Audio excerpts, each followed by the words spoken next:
Yun, peace, magandang umaga, another day, another trip. Syempre, ano pa ba, rekta na tayo ng gym dahil bukas na, alas 7 ang bukas nito So, ayan na rin si Utol, nag-warm up na, nag-treadmill. So, for 1 week, dadali kami ng compound lift. So, para magka-idea kayo, ano po yun, maraming tinatamaan na muscle sa isang exercise. So, maganda sa strength training yun.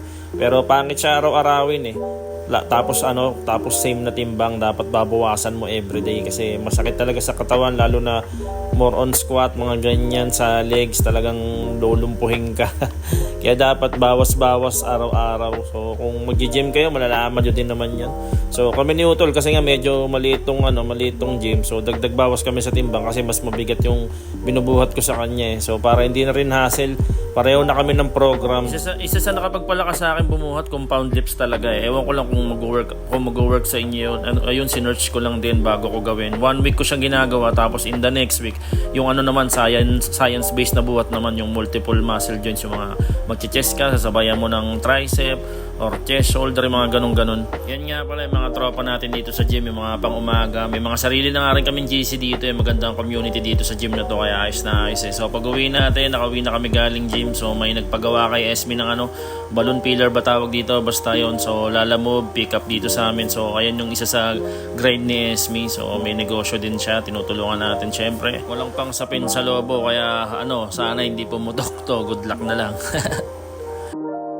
9:30 na at nagluto na tayo ng almusal. So nag-crave kami sa tagal na naka-display ito maling So niluto ko na, kakainin natin, taradahin na natin yan. Siyempre hindi mawawala ang itlog. Pag nag-gym ka, hindi pwedeng mawala ang itlog kasi napaka-importante niyan, protein yan.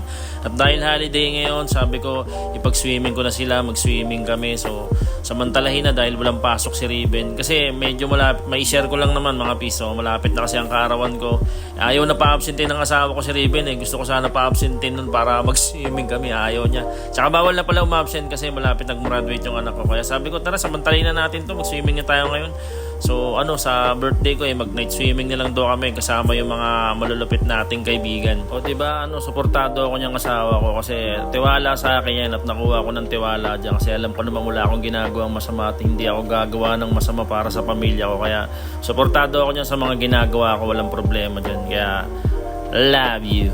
Tapos na nga pala kami mag-swimming at bumili lang ako ng lutong ulam. Mapakainit na, malapit talaga ang summer kaya nag-e-bike na tayo. At ayun nga pala, fast forward mga pis, na imbitahan tayo inom-inom. So yun nga, tulad na sabi ko sa inyo, nadadapa rin tayo, hindi tayo 100% na disiplinado. So kahit nag-gym ako, hindi ko pa rin pinapabayaan ang pag-iinom. So ayan, si paring JR, kumpare kong pulis yan, tagal din namin nakita niya So ayan, shot daw kami dito kasama ibang tropa, kilala ko lahat yan. So malalupit nating mga tropa yan. So ayan, isa sa proud ako dyan sa kumpare ko na yan. Alam ko pinagdaanan niya bago maging pulis yan. Proud na proud ako dyan Kung alam mo, si Cardo Dalisay panis, ang bangis niyan, pre. At dahil mag-alas 10 na, pumunta na tayo dito sa tindahan para magsara. Syempre, pa ba? Kaya alam niyo na mga pis, kwentuang malupit tayo ulit sa susunod. Hanggang sa susunod na trip, huwag kakalimutan magtrabaho na malupit. Bawal tamad. Ayos, alright!